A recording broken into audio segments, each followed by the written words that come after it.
So please don't leave. One of the we will have a last presentation here on school-based disaster preparedness. It has been mentioned in the last, I think, one of the presentations about the schools being used as areas where people relocate during disasters. So we'd like to beg your indulgence and have a very short 10-minute presentation on school-based disaster preparedness. And we have Sharina Talavera to do the presentation. And another thing too, by the way, please don't forget to fill up the feedback form sheet. So, it's in the kit. Magandang umaga po. This is just gonna be quick. This is what Sir Mon was talking about earlier, the ASCEND project, or Advancing Safer Communities and Environment Against Disasters. And this is also an example of what he was saying earlier, the Coalition of the Willing. It's a project of different non-government organizations in partnership with local government agencies and supported by European Commission, Humanitarian Aid, and Civil Protection Department. So, before we go to the school-based disaster preparedness, first, what is the ASCEND project? Updating and like moving out phase from our 3 covered municipalities. We are now consolidating and scaling up our gains from the previous Accord and Accord 2 projects regarding disaster risk reduction as well as climate change adaptation. So these are our project areas, as mentioned earlier, Calabanga and Camarines Sur. The address of the municipality is San Miguel Bay, corner Bicol River. So the area is always flooded. So konting ulan lang po at konting pagtaas lang ng tide, a lot of the barangays ay binabaha na. Next is same for North Southern Leyte. I'm sure we can all still remember the Ginsaogon landslide a couple of years back. This is where Ginsaogon is located. And another one is Maragusan in Compostela Valley in Mindanao. It's a flood-prone area as well as a landslide-prone area. The activities that we have been doing for the last 4 or 5 years, we have community-based disaster risk management training and community-based early warning system. We are focusing on the community-based para yung ownership at saka yung empowerment ng mga tao na nasa mga komunidad ay kasama there. And then we are also conducting community drills, and as earlier mentioned, yung natural resource management bilang small-scale mitigation project. Dahil itong mga areas po na ito ay mataas talaga yung kanilang risk sa disasters. And then, dagdag pa po dito, we're not just focusing on the villages. We are also working in partnership with the local government units, and we are trying to build a model on how to mainstream disaster risk reduction and climate change adaptation into the local government processes. Kasi the project won't be there forever. So if the project has ended, we need to have the institutions ready para ipagpatuloy yung mga disaster risk reduction activities. One of the major components of the ASCEND project is the school-based disaster preparedness.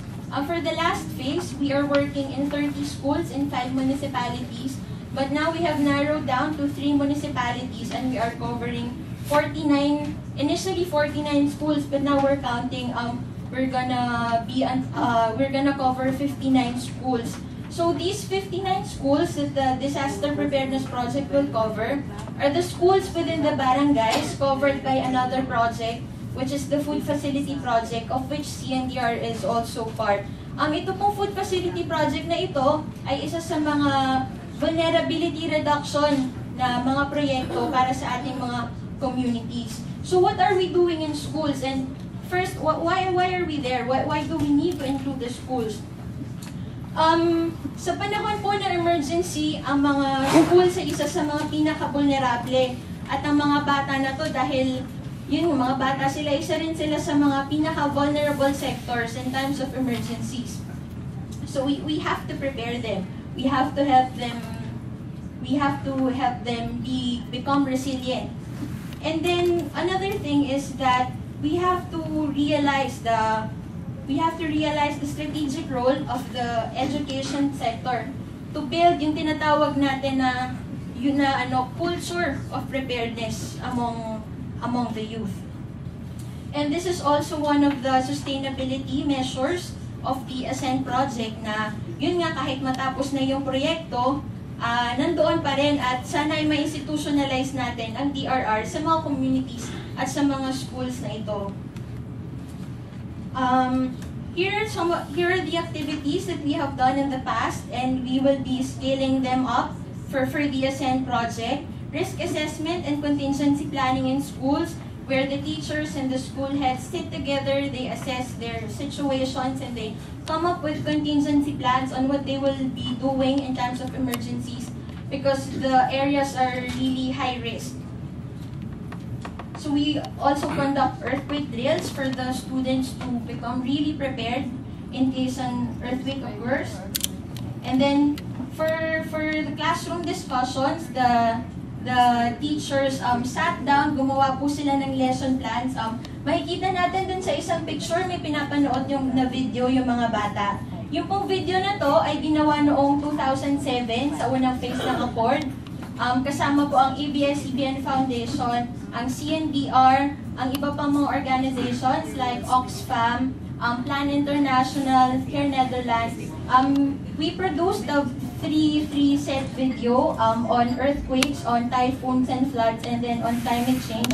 And then the teachers from our covered schools, they sat down, they made the lesson plans on how they can teach the DRR messages to the students. So ayan, ganyan po ang itsura nila pag nasa mga schools sa ating mga communities. And then afterwards, to check their retention, we conduct art contests and quiz bees on disaster risk reduction. Ayan. And then yun po, tulad nung nabanggit ko kanina, we are now looking for the DRR messages to become really part of the school curriculum. Given the limitations of the project, ang tinitingnan po natin ay ma-integrate ang DRR in one subject in one level. We are currently working with the Department of Education on how this will proceed. And then, lahat po ng mga activities na nabanggit na gagawin ng proyekto ay contribution din natin dun sa tinatawag na 1 Million Safe Schools and Hospitals campaign of the UNISDR. They launched this global campaign so that communities, local government units, private citizens can pledge kung ano ba yung kaya nilang ma-contribute para makabuo tayo ng mga safe na schools and hospitals. Ayan. So yun, ano po ba ano bang tinatawag na safe school? So this is what the ISDR says. So it provides a learning environment where hindi lang sa panahon ng disaster kundi pati sa normal na mga panahon ay ligtas ang mga bata at pati yung mga staff and teachers na nandoon din. Sinasabi din nila na ang school para maging safe ay dapat matibay ang kanyang infrastructure at sana hindi siya bibigay or hindi siya makakadagdag dun sa vulnerability ng ating mga schools.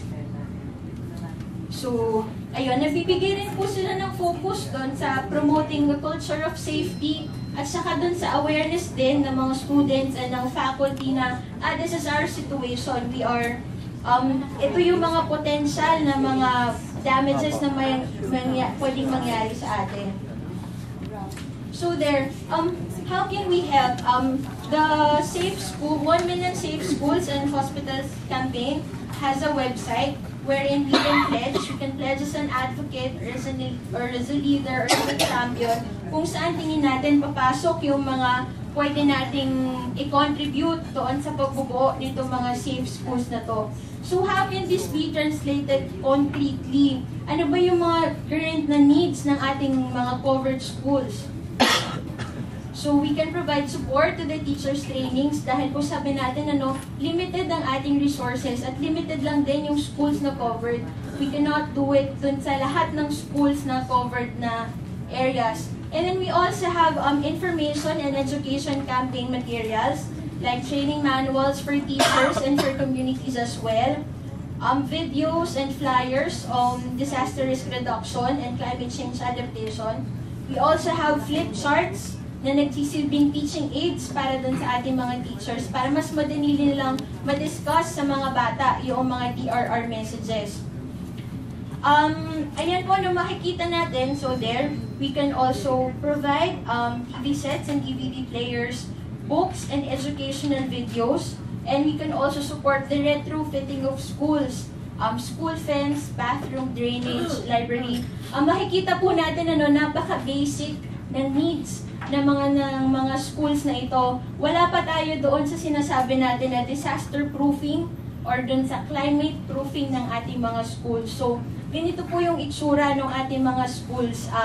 Marami pang kailangan gawin, pero ito yung concretely, ito yung mga pwede nating masimulan na gawin, and then eventually we can progress into disaster proofing and climate proofing of our schools and our communities. So yan po, dito na muna po ako magtatapos, at sana po mag-contribute tayo doon sa 1 million Safe Schools and Hospitals campaign. At sana hindi lang safe schools at safe hospitals. Kasi ang tinatanaw naman po natin sana, kahit na hazard prone talaga ang Pilipinas, at sa ngayon mataas ang ating vulnerabilities, nagpapataas din ang ating risk sa disasters. Hopefully in the future, with all of us working together, makabuo po tayo ng isang safe na nation. Maraming salamat po. So, thank you very much. And you have a website where they can, if they have any questions. Regarding the Safe Schools and Hospitals campaign, I was not able to put it here, pero the website is this.